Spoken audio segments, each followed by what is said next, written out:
The year was 1943. In a smoke-filled briefing room somewhere in Soviet Russia, 23 male pilots burst into laughter when they saw her walk through the door. She was barely 5 feet tall, with braided hair tucked under a worn leather cap, carrying a flight jacket that seemed too big for her small frame. The men pointed and whispered jokes about sending a child to do a man's job. What they didn't know was that this child would soon become their salvation. Within 6 months, enemy forces would be calling her the Night Witch, and her squadron would be responsible for over 23,000 successful bombing missions. The same men who laughed would later beg to fly under her command. But on that cold morning in 1943, as snow fell outside the barracks windows, nobody could have predicted that this young woman would change the course of the war. Her name was Nadezhda Nadia Popova, and this is the true story of how the pilot they mocked became the hero who saved them all. Nadezhda Popova had dreamed of flying since she was 7 years old. Growing up in a small farming village outside Donetsk, she would lie in the wheat fields and watch the rare aircraft pass overhead, their engines humming like mechanical birds against the endless blue sky. While other girls her age played with dolls and dreamed of marriage, Nadia sketched airplanes in the dirt and built model planes from scraps of wood and cloth. Her father, Viktor Popov, was a railway worker who believed daughters should focus on domestic skills. When 12-year-old Nadia announced she wanted to become a pilot, he laughed and patted her head. "Little dove," he said, "women belong on the ground, keeping the home fires burning. The sky is for men." But Nadia's mother, Katerina, saw something different in her daughter's determined eyes. She had watched Nadia spend hours studying the flight patterns of birds, calculating wind directions, and questioning every traveling mechanic about airplane engines. When Nadia turned 16 in 1939, she made a decision that would change everything. Against her father's wishes, she used her savings from helping neighbors with their harvest to enroll in a flying club in nearby Kharkiv. The 3-hour journey by train felt like traveling to another world. The flying club was housed in a converted barn surrounded by dirt runways, where a handful of aging biplanes sat like sleeping giants. The instructor, Captain Mikhail Volkov, was a gruff former military pilot with salt and pepper hair and hands permanently stained with engine oil. When Nadia approached him with her enrollment papers, he looked her up and down skeptically. "You're barely big enough to reach the rudder pedals," he said. "Flying is dangerous work. One mistake, and you're dead. Are you sure you wouldn't prefer to learn nursing or teaching?" But Nadia had spent 2 years reading every aviation manual she could find, memorizing aircraft specifications, and studying weather patterns. When Captain Volkov tested her knowledge, expecting to expose her as just another dreamy girl, he was stunned by her detailed understanding of engine mechanics, navigation principles, and aerodynamics. "Where did you learn all this?" he asked. "From books, sir," she replied simply, "and from watching." Her first flight lesson took place on a crisp October morning. The aircraft was an ancient Polikarpov P-2, a canvas and wood biplane that had seen better days. As Captain Volkov helped her into the rear cockpit, Nadia noticed her hands weren't shaking. She had expected to be nervous, but instead felt a profound sense of coming home. The engine coughed to life, and suddenly they were bouncing down the rough runway. The moment the wheels left the ground, Nadia experienced something she had never felt before. The earth fell away beneath them, and she was flying, really flying. The village where she had been born looked like a child's toy set, with miniature houses and thread-thin roads. The river she had played beside appeared as a silver ribbon winding through green fabric. For the first time in her life, Nadia felt completely free. After 30 minutes in the air, Captain Volkov handed her the controls. "Don't think too much," he shouted over the engine noise. "The airplane wants to fly. Your job is to guide it, not force it." Nadia's touch on the stick was gentle but confident. The plane responded as if it understood her intentions. They climbed through wispy clouds, banked smoothly over forests, and descended toward the runway with the grace of a settling bird. When they landed, Captain Volkov was quiet for several minutes as they taxied back to the hangar. Finally, He turned to look at her with new respect.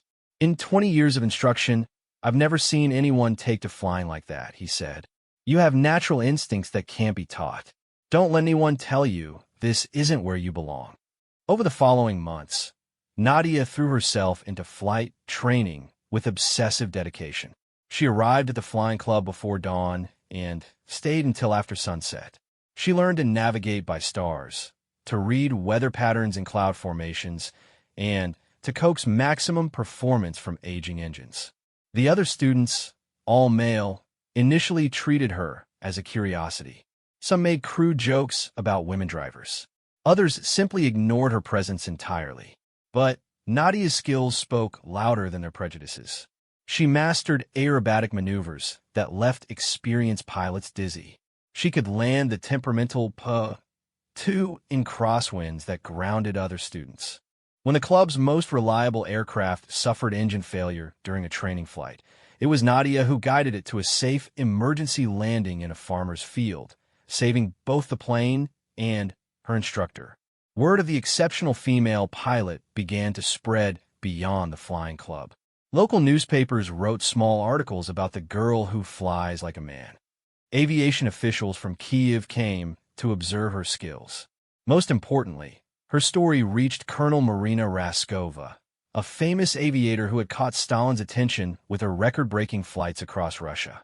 In early 1941, as tensions with Germany escalated, Colonel Raskova received permission to form the first all-female aviation regiments in Soviet history.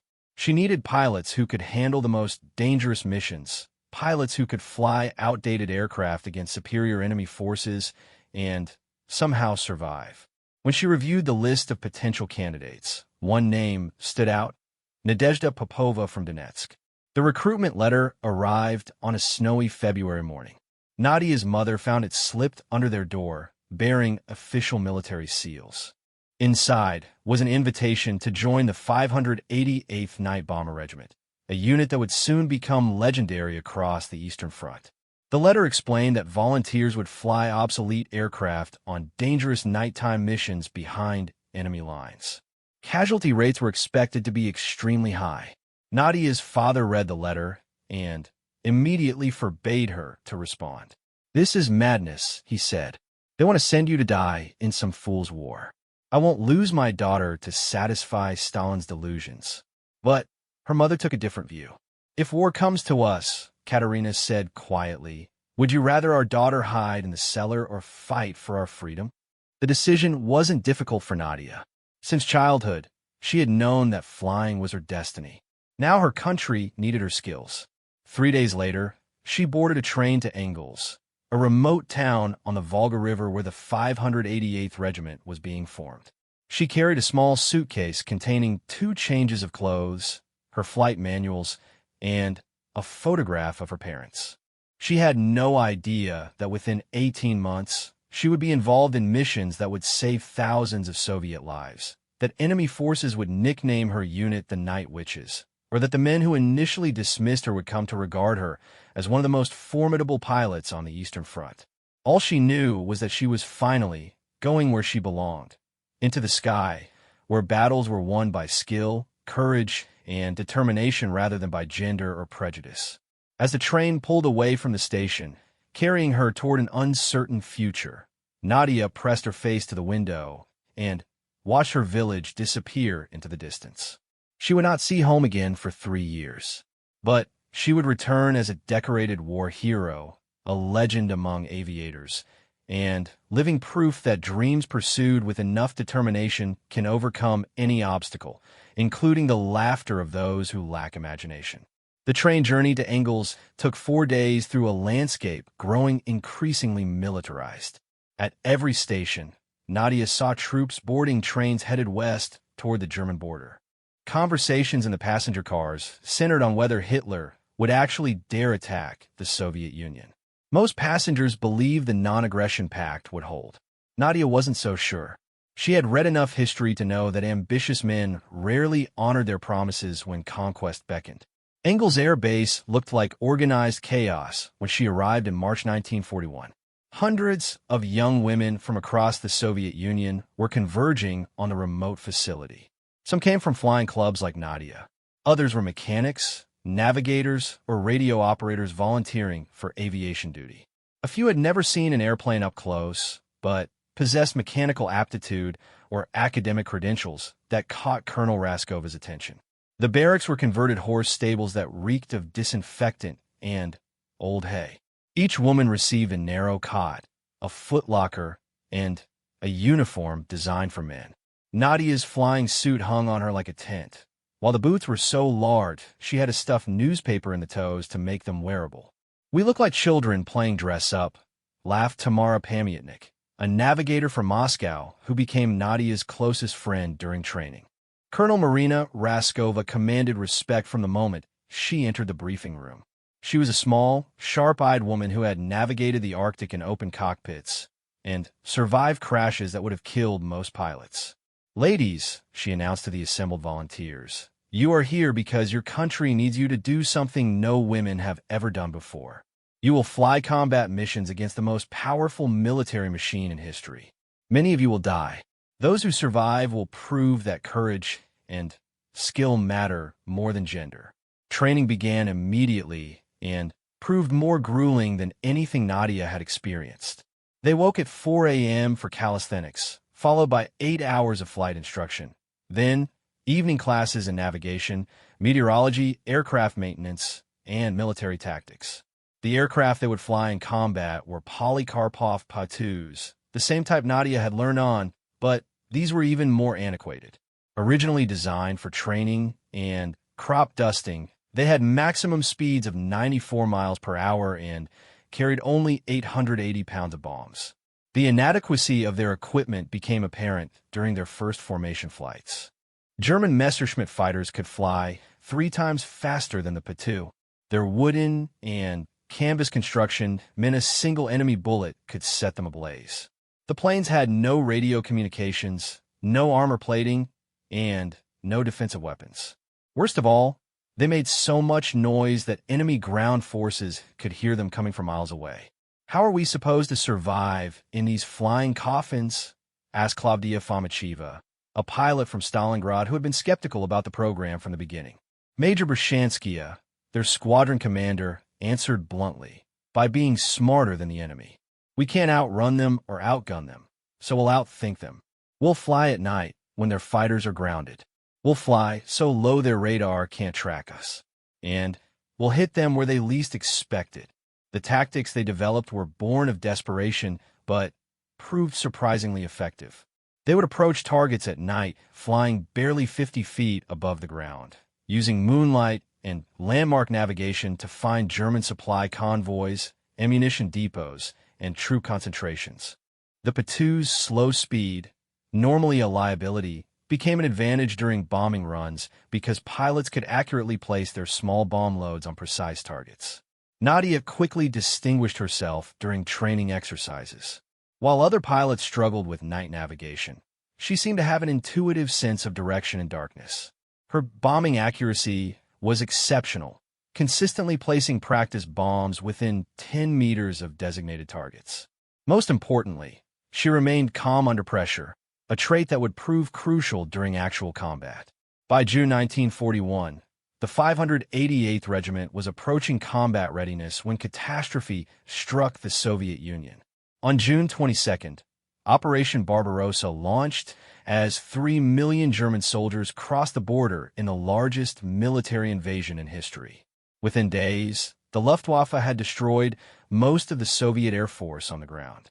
German armies were advancing hundreds of miles, capturing entire cities and surrounding massive formations of Soviet troops. The training program at Engels was immediately accelerated. Instead of the planned 6 months of preparation, pilots were given crash courses in combat flying and rushed to the front. Nadia received her combat assignment on July 15th. She would pilot one of 12 Pa-2s in the regiment's first operational squadron. Her navigator would be Tamara, the Moscow girl who had become her closest friend.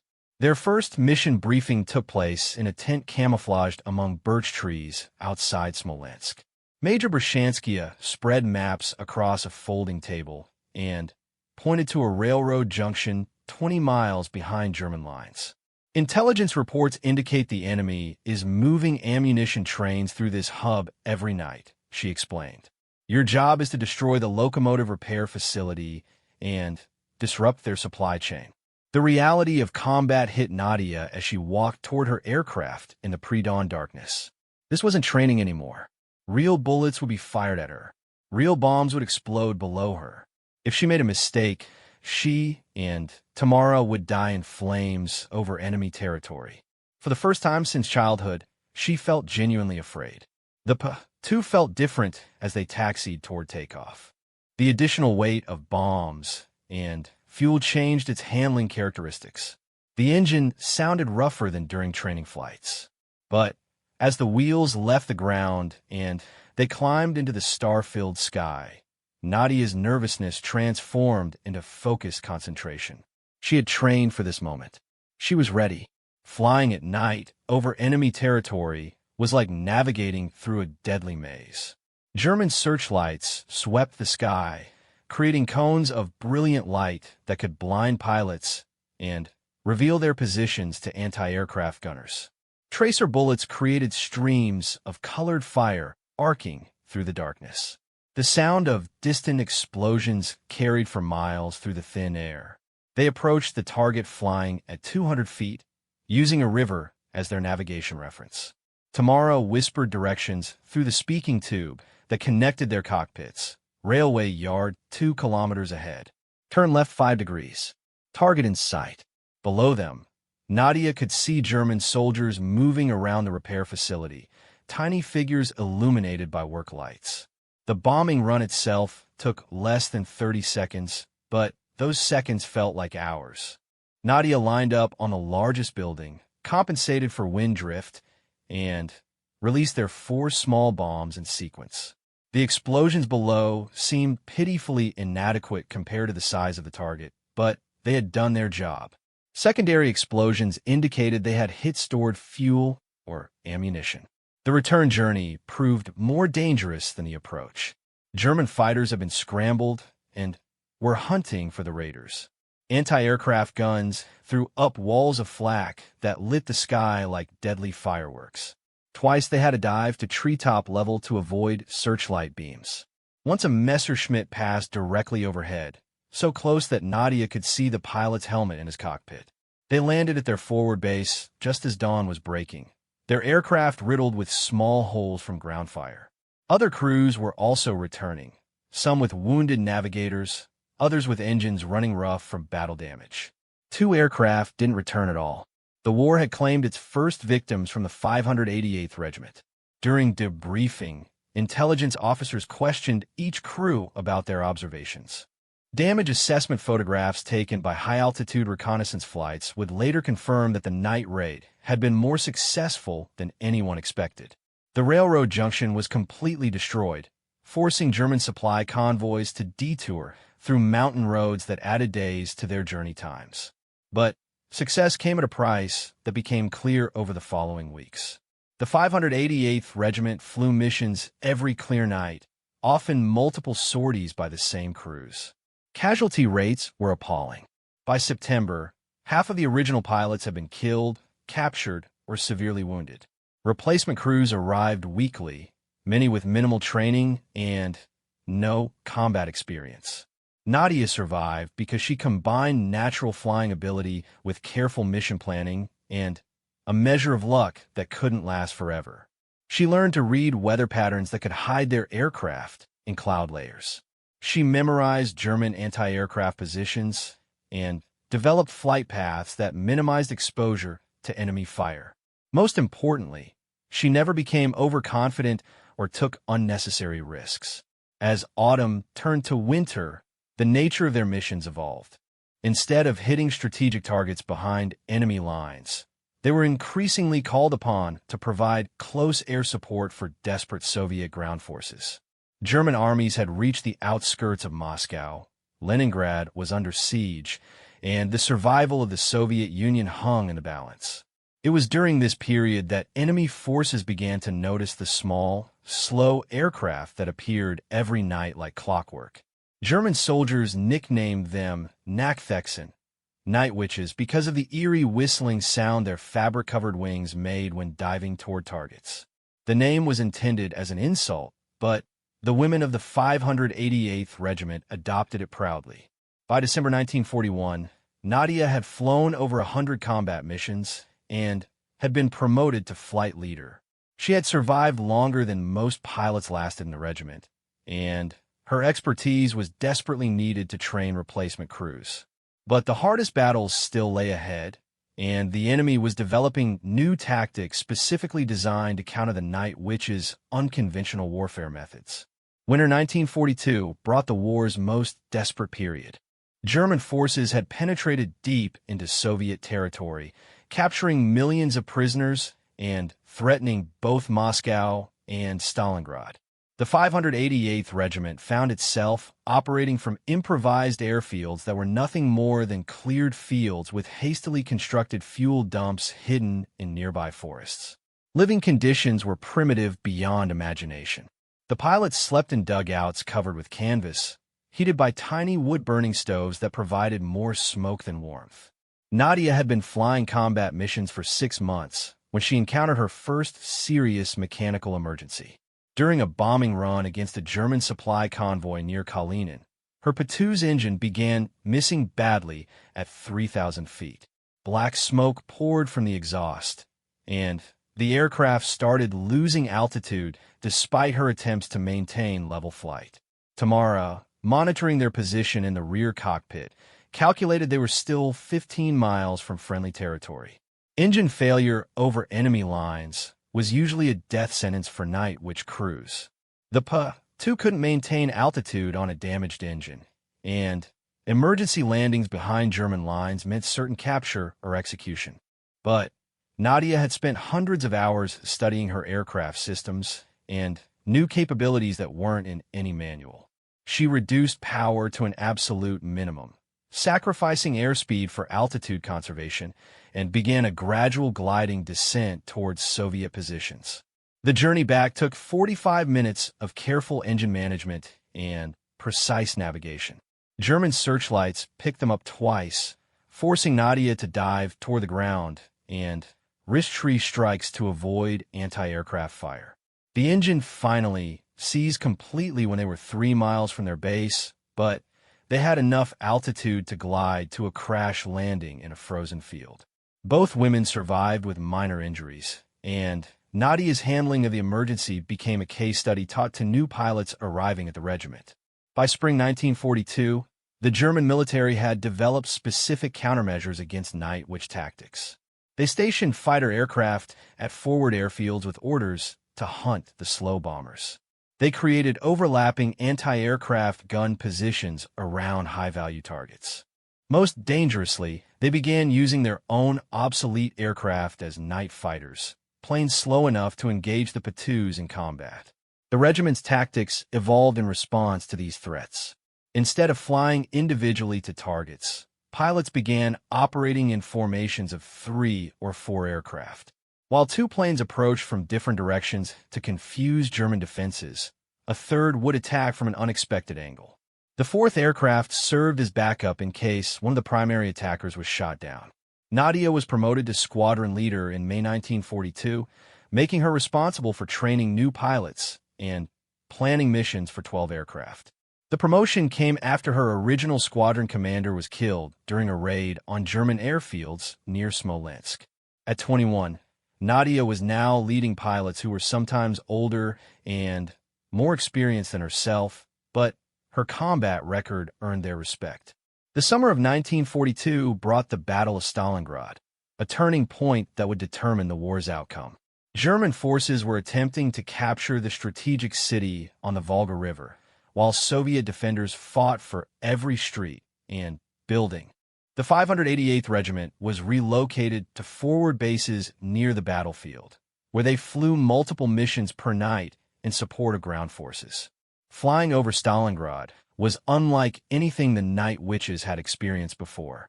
The entire city was ablaze from continuous bombing and artillery fire.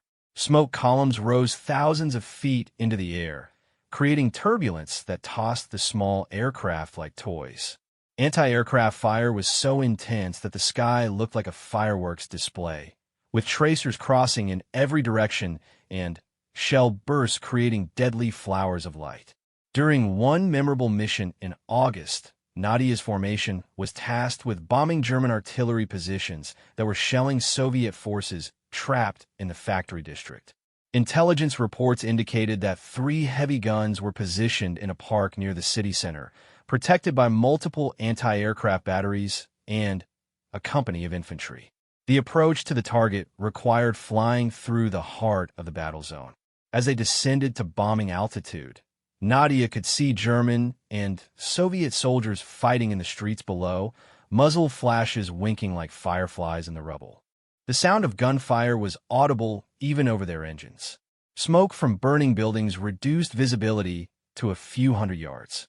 The artillery pieces were well camouflaged among destroyed trees, but Tamara spotted them using landmarks they had memorized during pre-flight briefings.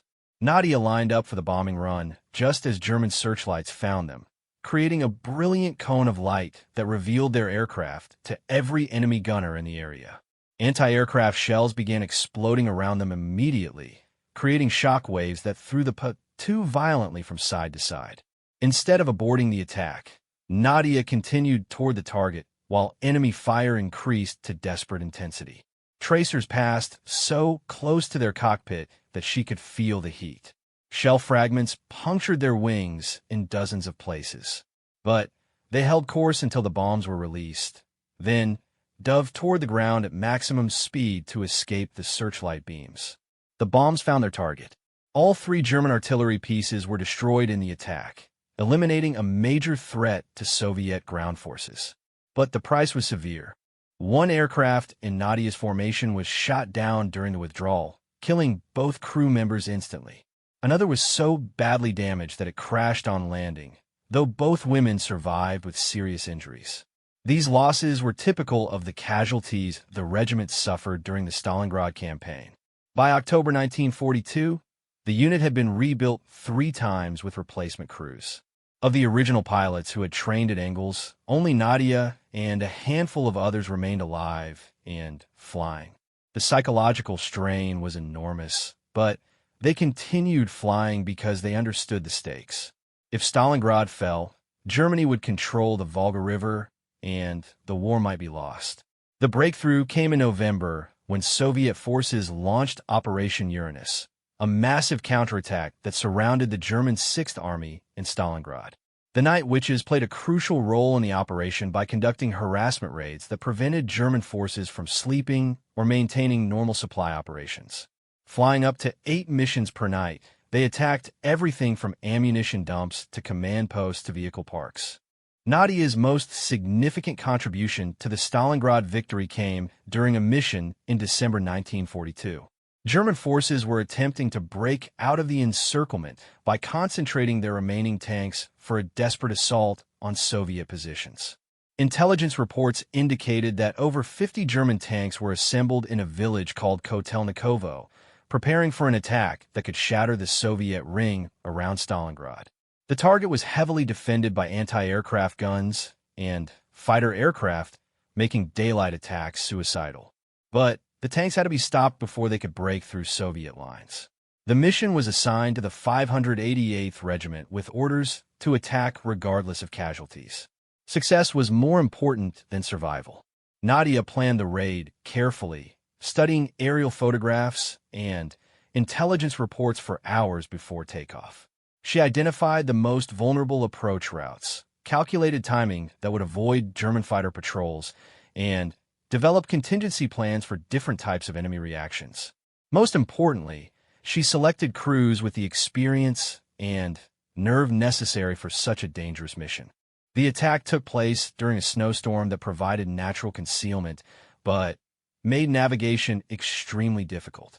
Flying at barely 100 feet above the ground, Nadia's formation approached Kotelnikovo from 3 different directions simultaneously. The element of surprise was complete. German sentries didn't realize they were under attack until bombs began exploding among the parked vehicles. The results exceeded all expectations. 23 German tanks were destroyed or disabled by the bombing raid. Fuel trucks exploded, creating massive fires that consumed additional equipment. More importantly, the attack demoralized German forces who had believed their assembly area was secure from air attack. The planned breakthrough offensive was postponed indefinitely, ensuring that the Stalingrad encirclement would hold.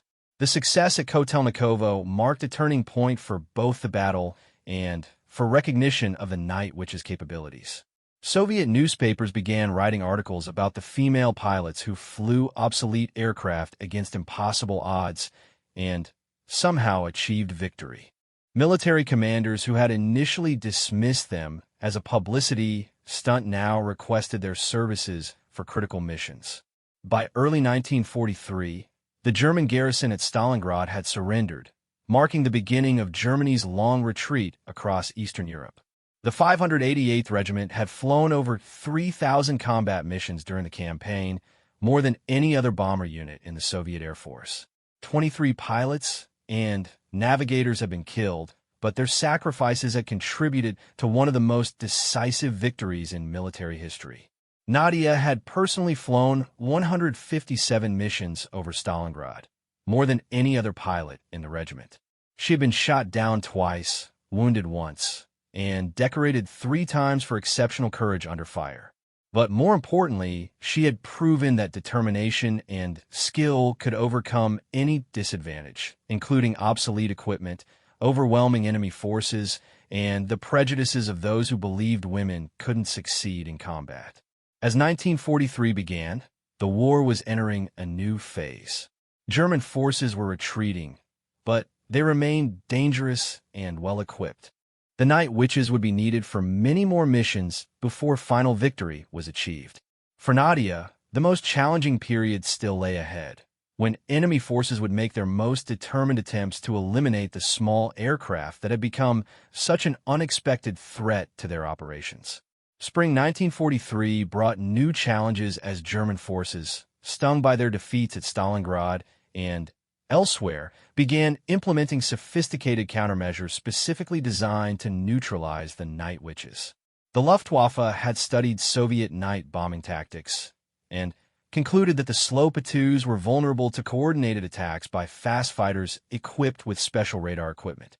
German engineers developed new anti-aircraft weapons optimized for engaging low-flying targets, while intelligence units worked to identify night witch bases for bombing raids. Nadia first encountered these new threats during a mission in April against German supply lines near Kursk. As her formation approached the target area, she noticed unusual radio chatter on German frequencies. Enemy controllers were coordinating multiple aircraft in what appeared to be a hunting pattern designed to trap the Night Witches between converging fighters. For the first time since the war began, German forces were taking the initiative against the 588th Regiment. The trap was sprung when Nadia's aircraft were halfway to their target. German Junkers Ju-88 night fighters, equipped with primitive radar sets and specially trained pilots, appeared from multiple directions simultaneously. Unlike previous encounters where German fighters relied on visual identification, these new hunters could track the P-2s in complete darkness. The Junkers were fast enough to catch the Soviet bombers, but slow enough to engage them in sustained combat. The engagement that followed demonstrated both the vulnerability and the surprising resilience of the Night Witch tactics. 2 P-2s were shot down immediately by the German fighters, their crews killed before they could react to the attack. But the remaining aircraft, led by Nadia, took advantage of their superior maneuverability to evade destruction. The P-2 could turn inside any German fighter, and its slow speed made it difficult for enemy pilots to maintain accurate firing solutions. What ensued was a deadly game of cat and mouse among the clouds. German fighters would dive on individual P-2s, only to have their targets disappear into fog banks or execute turns so tight that the Junkers couldn't follow. Meanwhile, the surviving Night Witches continued toward their objective, determined to complete their mission despite the aerial battle swirling around them. Nadia reached the target and dropped her bombs on a German ammunition depot, creating explosions that lit the night sky for miles. But the return journey proved even more dangerous than the approach. German ground forces, alerted by the aerial combat, had activated every searchlight and anti-aircraft gun in the area. The sky filled with tracers and exploding shells while the Junkers continued their pursuit.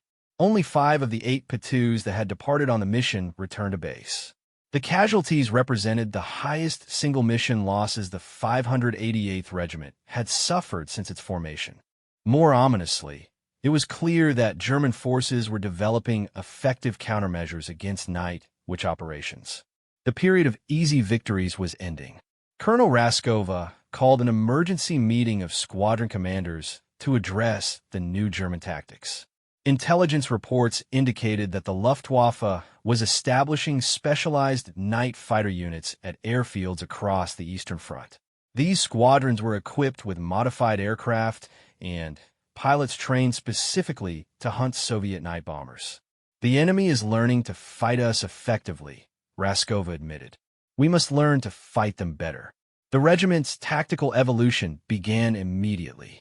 Instead of flying predictable routes to targets, missions were planned with multiple course changes and deception operations. Decoy aircraft would approach targets from obvious directions while the real attackers came from unexpected angles. Electronic warfare specialists were assigned to monitor German radio frequencies and provide early warning of enemy fighter activity. Most importantly, the Night Witches learned to use their aircraft's unique capabilities more effectively. The Pa-2 could fly at altitudes too low for effective radar tracking, operate from improvised airstrips that couldn't accommodate larger aircraft, and remain airborne in weather conditions that grounded conventional fighters. By exploiting these advantages, they could still accomplish missions that were impossible for any other unit. Nadia's personal adaptation to the new threats involved developing an almost supernatural awareness of enemy intentions. She learned to read subtle changes in German radio traffic that indicated fighter activity. She memorized the sound signatures of different enemy aircraft, enabling her to identify threats by engine noise alone. Most importantly, she developed flight techniques that maximized the Pa-2's defensive capabilities while maintaining bombing accuracy. The summer of 1943 brought the Battle of Kursk, where German forces launched their last major offensive operation on the Eastern Front. Operation Citadel was designed to destroy Soviet armored reserves and regain the strategic initiative that had been lost at Stalingrad. The Night Witches found themselves facing the most intensive air defense network the Germans had ever deployed, with fighter aircraft, anti-aircraft guns, and radar systems coordinated to create overlapping zones of death. During the opening phase of the Kursk campaign, Nadia's squadron was assigned to attack German airfields where fighter aircraft were concentrated for the offensive. The missions required penetrating multiple layers of defenses and attacking targets that were heavily fortified against air raids. Success would significantly reduce German air superiority during the crucial tank battles ahead. The first airfield attack took place on the night of July 6, 1943. Nadia led 8 Pa-2s against a Luftwaffe base near Belgorod, where over 40 German fighters were parked in revetments around the field perimeter. Intelligence reports indicated the base was defended by at least 30 anti-aircraft guns and a radar-controlled searchlight system that could illuminate aircraft from distances exceeding 5 miles. The approach required flying through a gap in German radar coverage that intelligence had identified near a river valley. But as the formation descended toward the target, it became clear that the gap was actually a carefully prepared trap. German fighters were waiting in the valley, engines running, and pilots ready for immediate takeoff. The Night Witches were flying directly into an ambush. Instead of aborting the mission, Nadia made a split-second decision that saved her formation while still accomplishing their objective. She ordered half the aircraft to continue toward the primary target, while the other half attacked the fighters waiting in the valley. The maneuver caught German forces completely unprepared for such aggressive tactics from aircraft they considered defensively weak. The valley attack destroyed or damaged 12 German fighters on the ground, eliminating them from the upcoming air battle.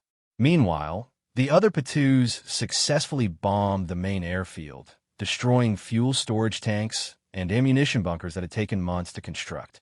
But the most significant achievement was psychological. German pilots realized that the Night Witches were no longer easy prey, but formidable opponents capable of turning defensive missions into offensive operations. The success at Belgorod marked a turning point in how the 588th Regiment was employed by Soviet commanders. Instead of being relegated to harassment missions against secondary targets, they were increasingly assigned to strike critical objectives that could influence major battle outcomes. Their unique capabilities made them ideal for missions that conventional bombers couldn't survive. As the Kursk battle continued through July and August, Nadia's squadron flew increasingly dangerous missions against German tank formations, supply convoys, and command posts. Each operation required careful planning and flawless execution because German defenses were improving constantly. Enemy forces had learned to respect the Night Witches and were devoting significant resources to countering their operations. The climax of Nadia's wartime service came during a mission in late August 1943. German forces were retreating from Kursk, but had established defensive positions that were holding up Soviet pursuit operations. Intelligence identified a German command center in the town of Okturka, where enemy commanders were coordinating the withdrawal. Destroying the facility could disrupt German defensive plans and accelerate their retreat. The target was the most heavily defended objective the Night Witches had ever been assigned to attack. In addition to massive anti-aircraft defenses, the Germans had positioned 3 squadrons of night fighters in the area with orders to prevent any Soviet aircraft from reaching Okturka.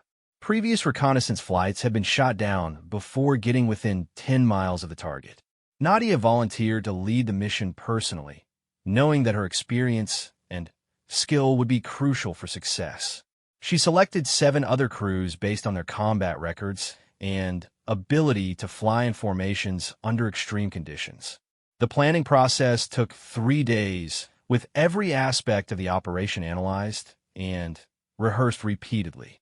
The attack took place during a thunderstorm that provided natural concealment, but made flying extremely hazardous. Lightning illuminated the aircraft intermittently, while turbulence threw them around like leaves in a hurricane.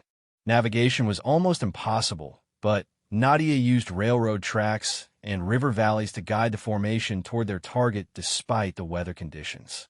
The breakthrough to the target came when German fighters, grounded by the storm, couldn't intercept the approaching bombers. Anti-aircraft guns were hampered by poor visibility and electrical interference from the lightning. For the first time in months, the Night Witches reached a major target without significant opposition during the approach phase. The bombing attack itself was devastatingly effective. Nadia's formation placed their bombs directly on the command center, destroying communications equipment and killing several senior German officers. Secondary explosions indicated that ammunition and fuel supplies had also been hit.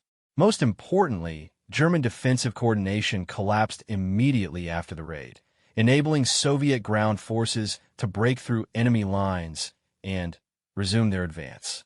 The return journey proved more dangerous than the attack itself. As the thunderstorm passed, German fighters took off to hunt for the raiders.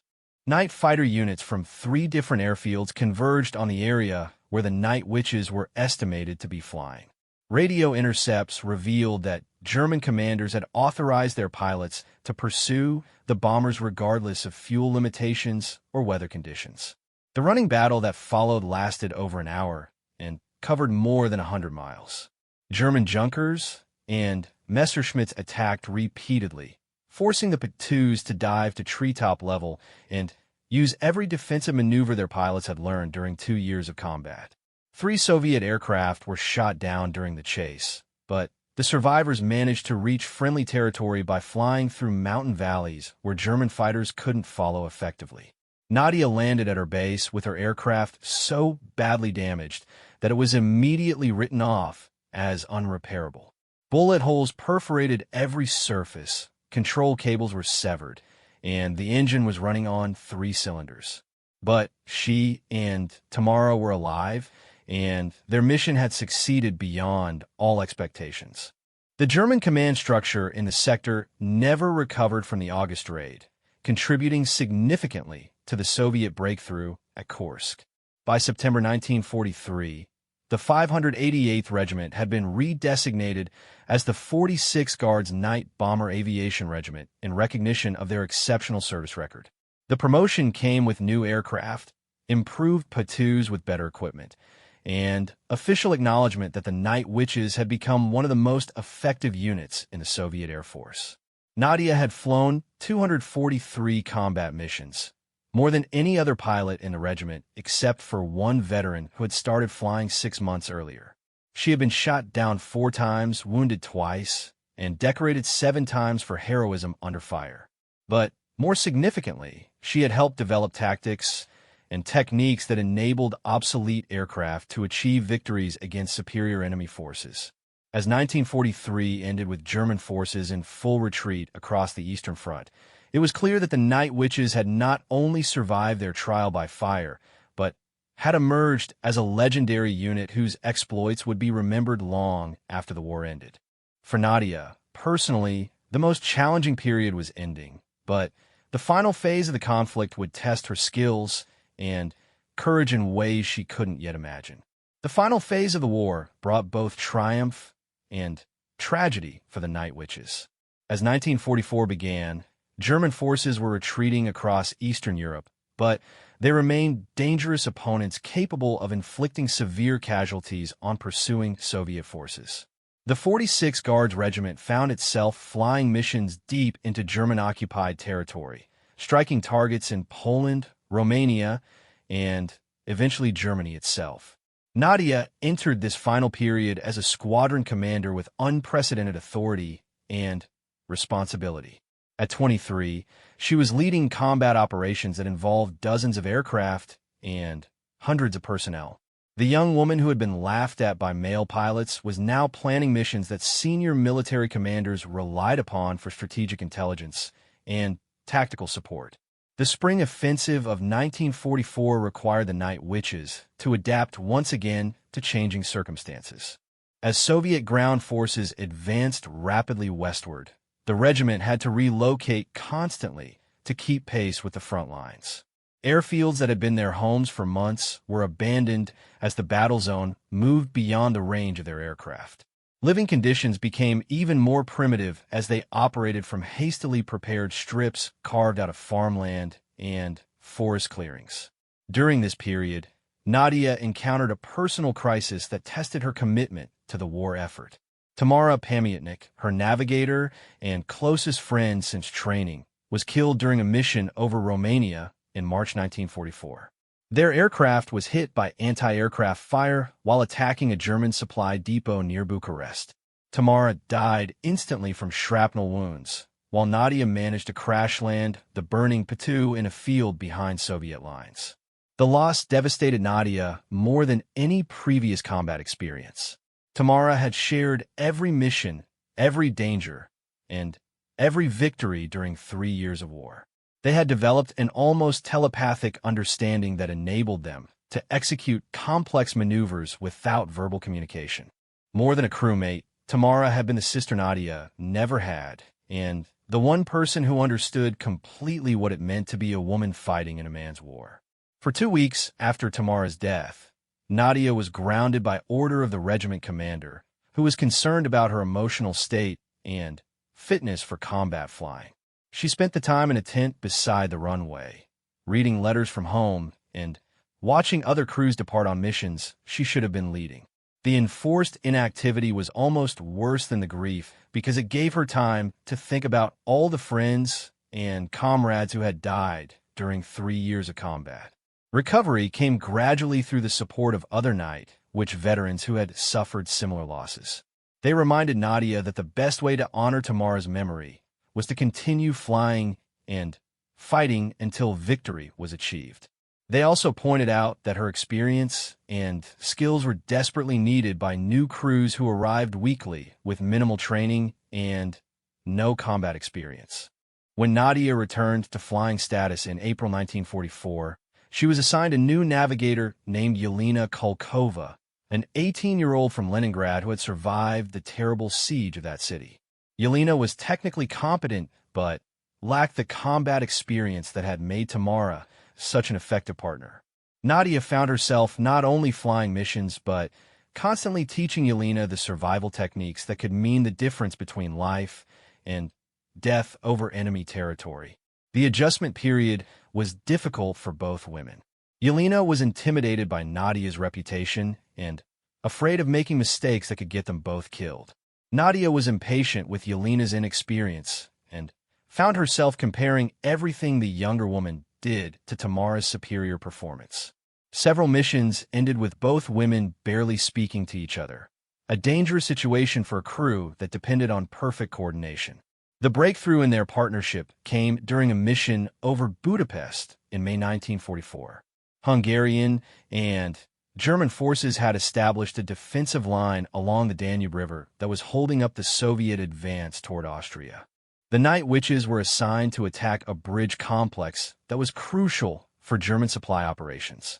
Intelligence reports indicated the target was defended by the heaviest concentration of anti-aircraft guns encountered anywhere on the Eastern Front. The mission required flying through anti-aircraft fire so intense that the night sky looked like daylight. Tracers formed solid walls of light that seemed impossible to penetrate. Shell bursts created concussion waves that threw aircraft hundreds of feet off course. Several P-2s were shot down during the approach, their crews killed instantly by direct hits from heavy-caliber guns. Nadia's aircraft was hit repeatedly during the bombing run, with shell fragments tearing holes throughout the wings and fuselage. The engine began missing badly, and hydraulic fluid from severed lines filled the cockpit with choking fumes. But Yelena remained calm despite the chaos, providing accurate navigation directions and calling out threats from anti-aircraft positions. When they finally released their bombs and turned toward home, both women knew their damaged aircraft might not make the return journey. The engine was losing power steadily, and control response was becoming increasingly sluggish. They were still 20 miles from friendly territory, with German fighters likely scrambling to intercept damaged bombers. The crisis came when their engine finally failed completely over a forest near the Hungarian border. Nadia had perhaps 2 minutes to find a landing site and execute a successful crash landing before they fell from the sky. Yelena calmly helped search for suitable terrain while calculating their exact position for potential rescue operations. They crashed in a small meadow surrounded by tall trees, hitting the ground hard enough to collapse the landing gear and crumple the engine compartment. Both women were knocked unconscious by the impact, and the aircraft caught fire from leaking fuel. They might have died in the burning wreckage, except that Yugoslav partisans operating in the area reached the crash site within minutes and pulled them from the flames. The 2 weeks Nadia and Yelena spent with the partisan unit while waiting for rescue became the foundation of their partnership.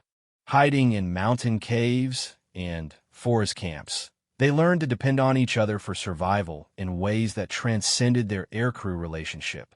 Yelena proved she had courage and determination equal to any veteran, while Nadia discovered that her new navigator brought fresh perspectives and innovative techniques to their missions. When they were finally evacuated back to Soviet territory in June 1944, they had become an effective team. Their subsequent missions demonstrated coordination and effectiveness that matched what Nadia had achieved with Tamara. More importantly, Yelena had developed the combat instincts and survival skills that enabled her to serve as an instructor for other new navigators joining the regiment. The summer of 1944 brought the Night Witches to the gates of Germany itself as Soviet forces crossed into East Prussia and approached Berlin. The psychological impact of bombing German territory was enormous for women who had watched their homeland devastated by invasion 3 years earlier. They were finally carrying the war to the enemy homeland, striking targets that German civilians had believed were safely beyond the reach of Soviet aircraft. Missions over Germany proved different from anything the Night Witches had experienced previously. German air defenses were more sophisticated and better coordinated than in occupied territories. Anti-aircraft guns were radar-directed and could engage targets accurately even in complete darkness. Fighter aircraft were equipped with advanced detection equipment and flown by pilots with years of combat experience. But German morale was cracking under the strain of approaching defeat, and this psychological weakness offset many technical advantages. Anti-aircraft crews were often foreign volunteers or older men with limited training. Fighter pilots were increasingly reluctant to take risks that might result in aircraft losses. Most significantly, German commanders were conserving their remaining strength for the final battle around Berlin rather than committing everything to stopping Soviet bomber raids. Nadia's final combat mission took place on April 20th, 1945, Hitler's birthday, when the Night Witches were assigned to attack German government buildings in Berlin. The target was symbolic rather than strategic, designed to demonstrate Soviet capability to strike the enemy capital even as ground forces were fighting in the city suburbs. For Nadia, the mission represented a personal conclusion to 3.5 years of war. The flight to Berlin required crossing hundreds of miles of enemy territory, where German fighters and anti-aircraft units were making desperate last stands. But German resistance was sporadic and poorly coordinated.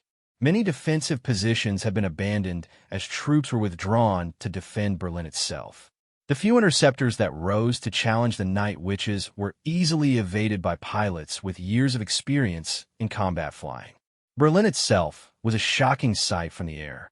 Large sections of the city were burning from artillery bombardment and previous bombing raids. Refugee columns clogged the roads leading westward away from the advancing Soviet armies. Anti-aircraft fire was lighter than expected because many gun positions had been overrun by ground forces advancing through the city. Nadia's bombs fell on a government office building that had already been severely damaged by previous attacks. The explosions were insignificant compared to the massive destruction visible throughout the city, but they represented a final statement by the women who had been dismissed as incapable of military service. The Night Witches had flown from the outskirts of Moscow to the heart of the German Reich, proving their capabilities beyond any possible doubt. The return flight to their base in Poland was Nadia's 342nd and final combat mission. As they crossed back into liberated territory, she reflected on the incredible journey that had brought her from a farming village in Ukraine to the skies over Berlin. She had survived longer than almost any other pilot in the regiment, witnessed the destruction and resurrection of her homeland, and participated in one of history's most decisive military victories. The war ended officially on May 8, 1945, with Germany's unconditional surrender. The 46th Guards Night Bomber Aviation Regiment had flown over 23,000 combat missions and dropped approximately 3,000 tons of bombs on enemy targets.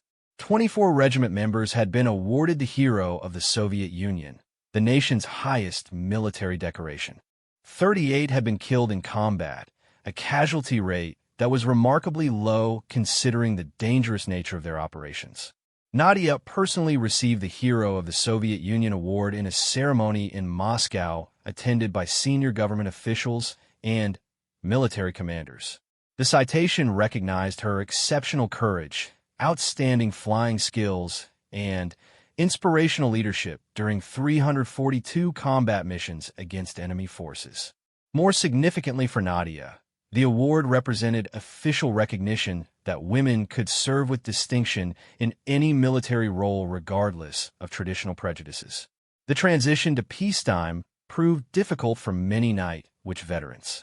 After years of flying dangerous missions every night, civilian life seemed mundane and purposeless. The aircraft that had been their homes and weapons were retired to museums or scrapped for metal. The intense friendships forged in combat were scattered as women returned to their home regions across the vast Soviet Union. Nadia chose to remain in aviation after the war, becoming a flight instructor and later an airline pilot flying passenger routes across Eastern Europe. She married Semyon Kharlamov, a fighter pilot she had met during the victory celebrations in Moscow, and they had 2 children who grew up hearing stories of their mother's wartime adventures. In the decades after the war, Nadia became an advocate for women's rights and opportunities in aviation. She spoke at schools and universities, encouraging young women to pursue careers in fields traditionally dominated by men. She wrote memoirs describing her wartime experiences and participated in documentaries about the night witches. Most importantly, she maintained contact with other regiment veterans, preserving the bonds that had sustained them through the war's darkest periods. When Nadia died in 2013 at age 90, she was buried with full military honors in Moscow. Representatives from 15 countries attended her funeral, recognizing her contributions to the Allied victory and her role in advancing women's equality. The small woman who had been laughed at by male pilots in 1941 was mourned by world leaders who understood that her courage and determination had helped shape the modern world. The legacy of the night witches extends far beyond their military achievements during World War II. They proved that competence and courage are not limited by gender, that determination can overcome technological disadvantages, and that unconventional tactics can defeat superior forces. Most importantly, they demonstrated that people who are underestimated by their opponents possess significant advantages if they have the wisdom to exploit them effectively. Today, women serve as combat pilots in air forces around the world, a development that traces directly to the precedent established by pioneers like Nadia Popova and her sisters in the 46th Guards Regiment. Their story reminds us that progress often comes from those who refuse to accept limitations imposed by others and who possess the courage to prove that different can be better than conventional. The laughter that greeted the first female pilots has been replaced by respect earned through performance under the most demanding conditions imaginable.